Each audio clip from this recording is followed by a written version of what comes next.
الحمد لله رب العالمين والعاقبة للمتقين والصلاة والسلام على رسوله الكريم أما بعد. أعوذ بالله من الشيطان الرجيم. بسم الله الرحمن الرحيم.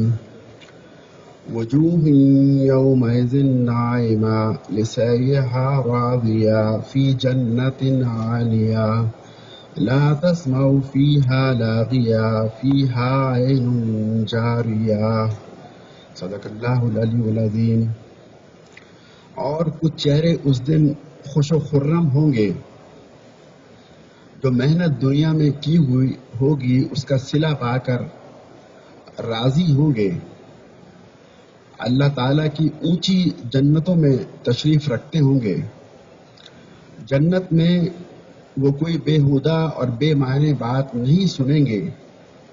ایسی جنت جس میں چشمے بہہ رہے ہوں گے. معزز حاضرین اور سامعین، آج امام صاحب نے جنت کی نعمتوں اور ان نعمتوں کے طلبگار کو کیا کرنا چاہیے اس عنوان سے خطبہ دیا. انہوں نے کہا کہ دنیا میں بہت سے لوگوں کو بڑی بڑی فیسلٹیز حاصل ہیں، خوش و خرم ہیں، ہر طرح کی نعمتوں سے فائدہ اٹھاتے ہیں، لیکن یہ دنیا کی تمام نعمتیں عارضی ہیں، ختم ہونے والی ہیں. انسان جتنا بھی زیادہ اس سے فائدہ اٹھائے بالآخر اس دنیا کو چھوڑنا ہوگا، یہاں کی نعمتیں یہیں رہ جائیں گی. اس کے مقابلے میں جنت کی نعمتیں مستقل، پائیدار، ہمیشہ رہنے والی ہیں. اور یہ نعمتیں ایسی ہیں جنت کی کہ ہم میں سے ہر شخص یہ چاہتا ہے کہ اسے حاصل ہو. دنیا میں ہم چاہتے ہیں کہ ہمیں یہاں کوئی رنج و غم نہ ہو، تو جنت میں کوئی غم نہیں ہوگا. ہم چاہتے ہیں ہم یہاں بیمار نہ ہوں، تو جنت میں تندرستی ہی تندرستی ہوگی. ہم چاہتے ہیں یہاں بوڑھے نہ ہوں، موت نہ آئے، تو جنت میں موت نہیں آئے گی. ہم چاہتے ہیں کہ ہم خوبصورت نظر آئیں، تو جنت میں تمام جنتیوں کو اللہ تعالیٰ حسین و جمیل کر دے گا. پھر ہم چاہتے ہیں کہ ہمارے دلوں میں ایک دوسرے کے خلاف کینہ، حسد، بغض اور اس طرح کی اخلاقی برائیاں نہ ہوں، تو اللہ تعالیٰ جنتیوں کے دلوں کو ان تمام برائیوں سے پاک کر دے گا. پھر اس کے بعد یہ کہ جو ایک بڑی نعمت جنت میں حاصل ہوگی وہ یہ ہوگی انسان جو چاہے گا اسے ملے گا. یعنی انسان جس چیز کی خواہش کرے گا وہ چیز مل جائے گی. دنیا میں یہ چیز ممکن نہیں. یہ بہت بڑی نعمت ہے، لیکن امام صاحب نے کہا کہ ان نعمتوں سے بڑھ کر سب سے بڑی نعمت وہ اللہ تعالیٰ کے چہرے کی زیارت ہوگی. حدیث میں آتا ہے، بخاری کی روایت ہے، عدی بن حاتم فرماتے ہیں کہ اللہ کے رسول صلی اللہ علیہ وسلم کو میں نے یہ کہتے ہوئے سنا کہ اللہ تعالیٰ جنتیوں سے گفتگو فرمائیں گے، ان سے کلام کریں گے اس انداز سے کہ جنتی انہیں دیکھ رہے ہوں گے اور درمیان میں کوئی پردہ نہیں ہوگا. اور یہ بہت بڑی نعمت ہے. تو امام صاحب نے کہا کہ جس طرح انسان دنیا میں اپنا ہدف، اپنے ٹارگٹ بڑے اعلیٰ، بڑے اچھے رکھتا ہے، تو اسے جو ہے وہ اصل ٹارگٹ آخرت کے لحاظ سے رکھنا چاہیے. اس کا ٹارگٹ جو ہے وہ جنت ہونی چاہیے. حدیث میں آتا ہے کہ جنت کے 100 درجے ہیں اور 2 درجوں کے درمیان اتنا فاصلہ ہے جتنا زمین اور آسمان کے درمیان فاصلہ ہے. کم تر درجے کا جنتی اعلیٰ درجے کے جنتیوں کو اس طرح دیکھ رہا ہوگا جس طرح ہم زمین پہ کھڑے ہو کر آسمان کے ستاروں کو دیکھتے ہیں. پھر حدیث میں آتا ہے جب جنت کی دعا کرو تو جنت الفردوس کی دعا کرو. جنت الفردوس جنت کے وسط میں ہے، سینٹر میں ہے اور سب سے اعلیٰ درجے کی جنت ہے. جنت کی نہریں بھی یہاں جنت الفردوس سے نکلتی ہیں. تو جنت الفردوس کی انسان کو دعا کرنی چاہیے. لیکن یہ ٹارگٹ حاصل کرنا اتنا آسان بھی نہیں ہے. اس کے لیے محنت کی ضرورت ہے. اس کے لیے شعوری طور پر سوچ سمجھ کر کوشش کرنے کی ضرورت ہے. امام صاحب نے کہا جو حقیقتاً جو ہے وہ اس جنت کا طالب ہے تو اسے اس دنیا کے اندر کچھ کام ایسے کرنا ہوں گے کہ وہ اس جنت کو آخرت میں حاصل کر سکے. انہوں نے بار بار اس کے لیے طالب نعیم کے الفاظ استعمال فرمائے کہ جو جنت کا طالب ہے وہ دنیا کے لہو لعب میں زیادہ وقت صرف نہیں کرتا، وہ اپنا رویہ ٹھیک رکھتا ہے، اپنے اخلاق بہتر رکھتا ہے، غصے میں نہیں آتا، لوگوں کو معاف کرتا ہے۔ حدیث پڑھی کہ حضور اکرم صلی اللہ علیہ وسلم نے فرمایا کہ اگر کوئی شخص مجھے اپنی زبان اور اپنی شرمگاہ کی حفاظت کا ذمہ لے لے تو میں اس کے لیے جنت کا ذمہ لیتا ہوں۔ گویا کہ اچھے اخلاق کی آپ نے بات کی۔ پھر انہوں نے کہا کہ جو جنت کا طالب ہوتا ہے وہ اس دنیا میں بھاگ بھاگ کر نیک کام کرتا ہے، مارے باندھے سستی کے ساتھ نہیں بلکہ آگے بڑھ کر نیک کام کرنے کی کوشش کرتا ہے۔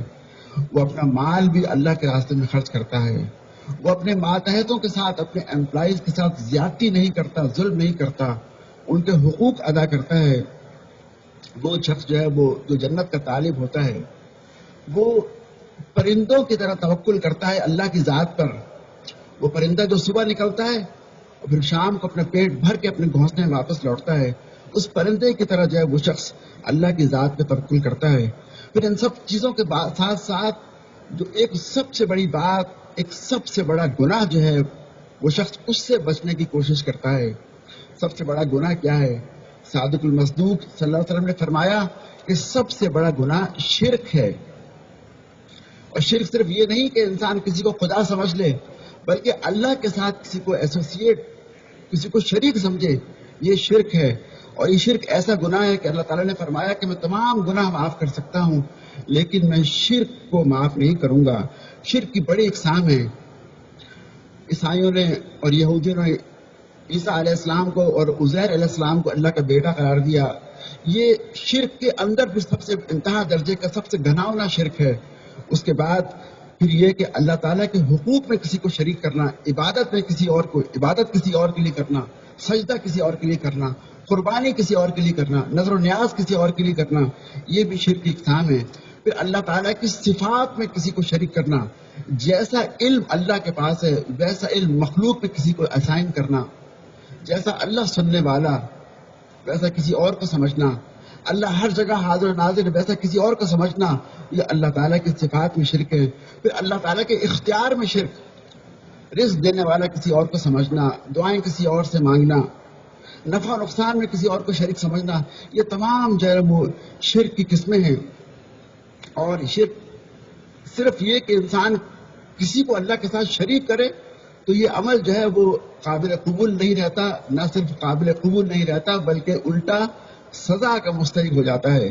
حدیث میں آتا ہے، مسند احمد نے اسے روایت کیا، اللہ کے رسول صلی اللہ علیہ وسلم فرماتے ہیں کہ دو افراد سفر پر تھے، وہ ایک گاؤں میں سے گزرے، گاؤں میں رکے تو گاؤں والوں نے انہیں آگے جانے سے روک لیا اور یہ شرط رکھی کہ اگر تم ہمارے قبیلے کے بت پر کوئی چیز چڑھاوا چڑھاؤ گے تو تمہیں جانے دیں گے ورنہ نہیں جانے دیں گے۔ ان دو افراد نے عذر کیا، چڑھاوے سے انکار کیا، لیکن ان لوگوں نے جانے نہیں دیا۔ ایک شخص نے کیا کیا کہ ایک مکھی ماری اور مکھی مار کر کہا کہ یہ تمہارے بت کے لیے میری جانب سے چڑھاوا ہے، دے دیا۔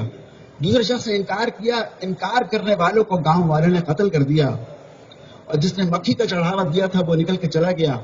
تو اللہ کے رسول نے فرمایا جو قتل ہو گیا وہ شہید ہو گیا، وہ شہید کا رتبہ پا گیا، اور جس نے ایک مکھی کا چڑھاوا دیا وہ دوزخ میں چلا گیا۔ ایک مکھی کا چڑھاوا، یعنی اللہ تعالیٰ کسی بھی درجے میں اپنا کوئی ایسوسیٹ، اپنا کوئی پارٹنر جو ہے نا وہ ایکسیپٹ نہیں کرتا۔ یہ جو معاملہ ایسا ہے کہ اس کا انجام بھی بہت برا ہے۔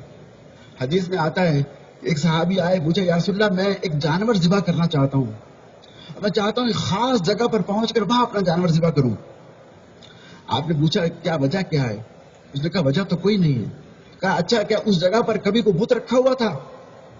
اس شخص نے کہا کہ نہیں۔ کہا اچھا وہاں پر کوئی میلہ لگتا ہے، کوئی مزار ہے، کوئی لوگ جمع ہوتے ہیں؟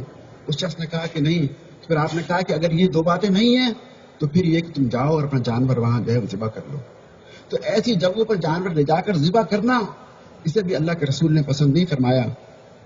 پھر یہ شرک کی اور بھی قسمیں ہیں۔ آپ نے فرمایا کہ میں اپنی امت کے بارے میں سب سے زیادہ شرک خفی سے کرتا ہوں۔ شرک خفی کیا ہے؟ چھوٹے درجے کا شرک۔ پوچھا کہ یا رسول اللہ یہ چھوٹے درجے کا شرک کیا ہوتا ہے؟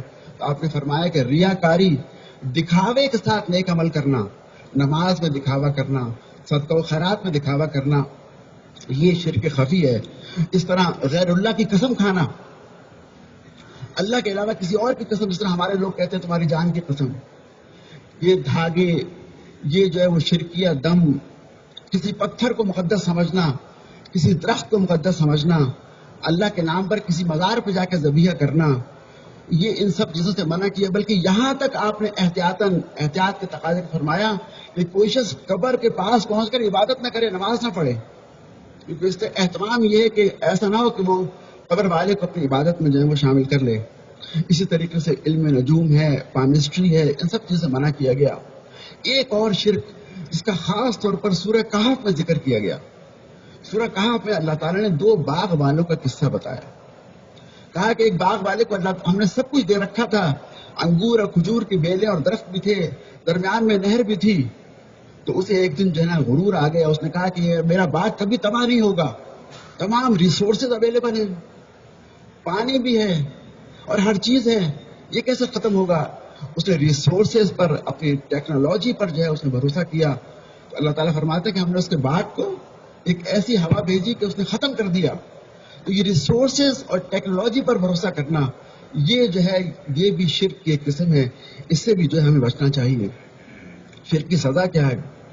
حدیث میں آتا ہے کہ اللہ کے رسول صلی اللہ علیہ وسلم ایک مرتبہ خچر پر سوار ہو کر تشریف لے جا رہے تھے، ایک مقام پر پہنچے، ایک محلے میں پہنچے، مدینہ میں گڑیاں ہوتی تھی، ایک گڑی میں پہنچے تو آپ کا خچر بدک گیا، وہ اتنا بدکا کہ اس نے اپنی اگلی 2 ٹانگیں اوپر کر لی، اور لوگوں کو خدشہ ہوا کہ شاید اللہ کے رسول سواری سے گر جائیں گے، لیکن آپ سنبھلے، آپ نیچے اترے، آپ نے دائیں بائیں دیکھا اور پوچھا یہ قبریں کس کی ہیں؟ بتایا گیا یا رسول اللہ یہ 2 مشرکین ہیں، یہ شرک کیا کرتے تھے، ان کی قبریں ہیں۔ آپ نے فرمایا کہ ان قبر والوں کو اس وقت عذاب دیا جا رہا ہے شرک کی بنیاد پر، اور اس عذاب کی آواز کو تمام مخلوق سن رہی ہے سوائے انسان کے، اور یہ گدھا بھی، یہ خچر بھی اس کو سن رہا ہے، اور اسی آواز کی بنا پر یہ بدک گیا۔ تو اگر تم لوگوں کو بھی یہ آوازیں عذاب کی سنوا دی جائیں تو تم اپنے مردوں کو قبر میں دفنانا چھوڑ دو۔ یہ شرک کی سزا ہے جو کہ یہاں پر قبر میں دی جا رہی ہے۔ پھر کیا فرمایا؟